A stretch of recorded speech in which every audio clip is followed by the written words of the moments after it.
Well, hello to each and every one of you. Thank you for stopping by and watching another Southern Relics video.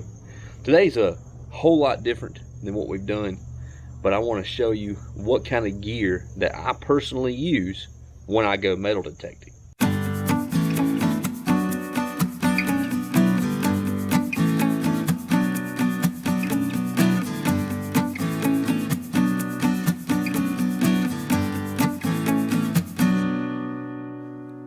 When I go land metal detecting and land hunting, the first thing you want to have is a metal detector. You've seen where I've been using the Nokta Makro Simplex Plus with the SP24 small elliptical coil. This is what I've been using when I go land hunting. This is my main metal detector, but I always take a backup metal detector just in case the battery dies, something goes wrong, it breaks, whatever the case may be.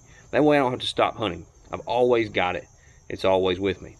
Also, when I'm metal detecting, I also bring along my Nokta Makro wireless headphones. These headphones work with the Nokta Makro Simplex and also the Nokta Makro Amphibio, and it will pair also with the Pulse Dive. I like to be in an area where I can metal detect and be quiet about it, so that's why I always bring these with me as well. Another thing I always bring is my digging tools. One digging tool that I bring, it is my go-to shovel that I use just about any time I'm digging a hole, and that is the Piranha that's made by Predator Tools. It's important to have a good digging tool, and so Predator Tools Piranha is what I use. I can't stress this one thing as protection more than these right here.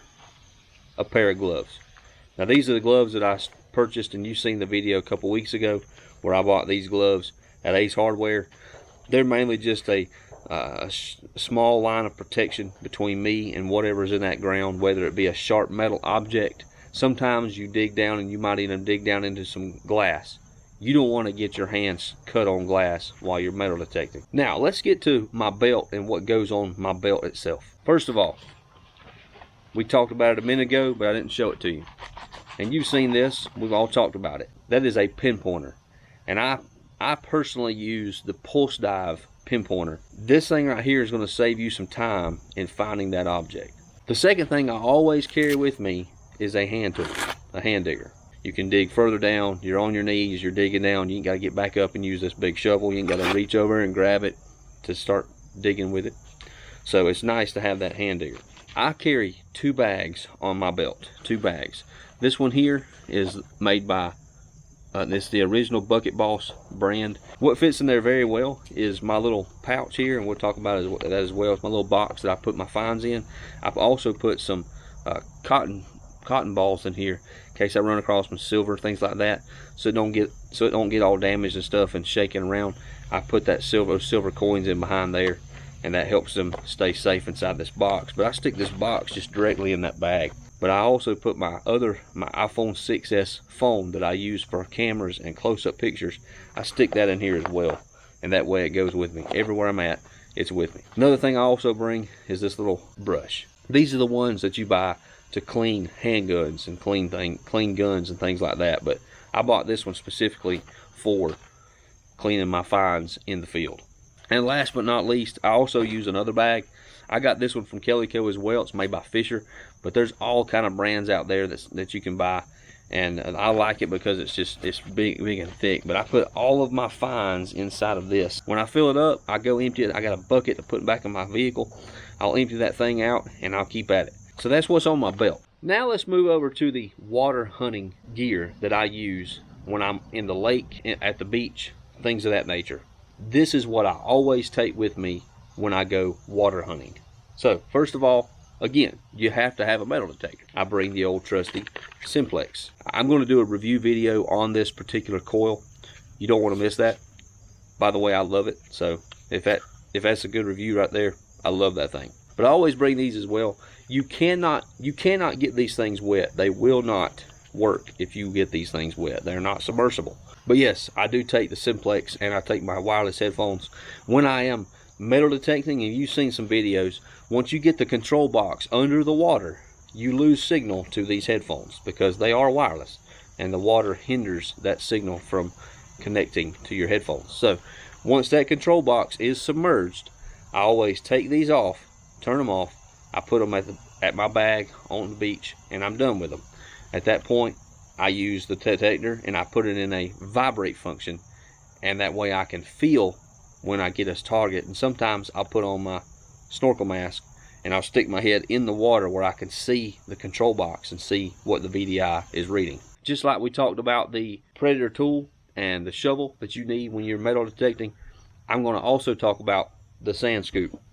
We've already talked about this sand scoop. This is the RTG 41-inch sand scoop.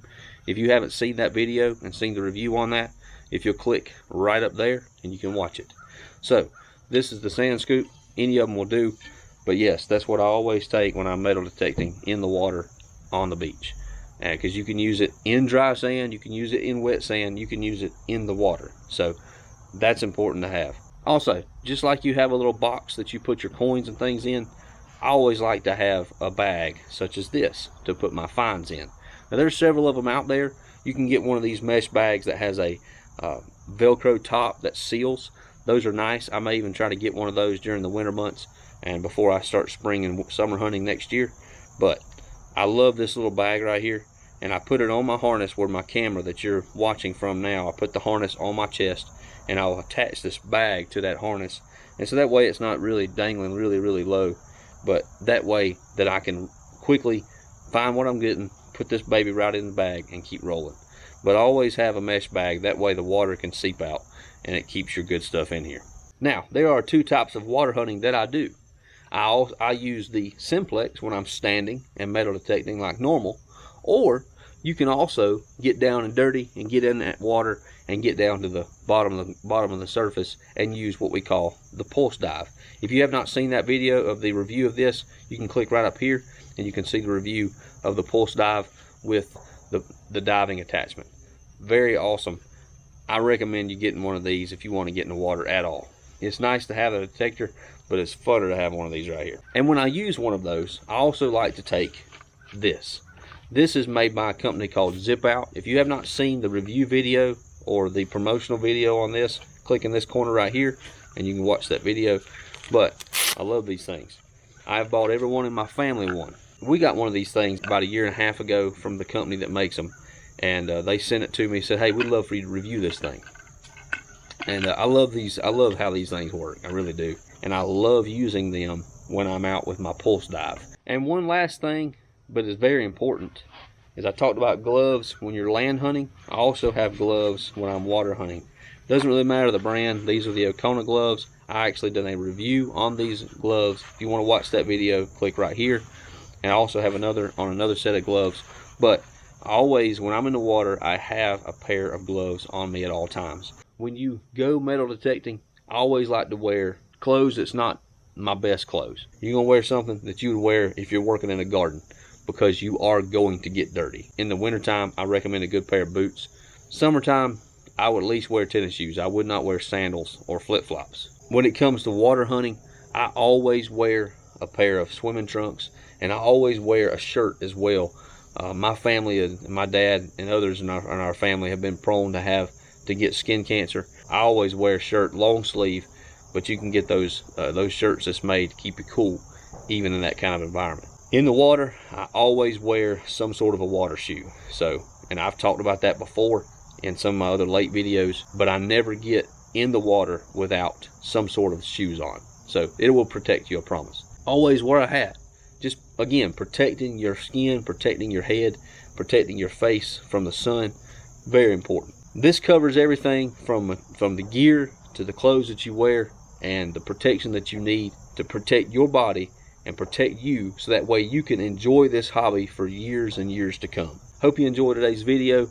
We'll get back with you Saturday with another adventure video. God bless. Have a good one. We will see you Saturday.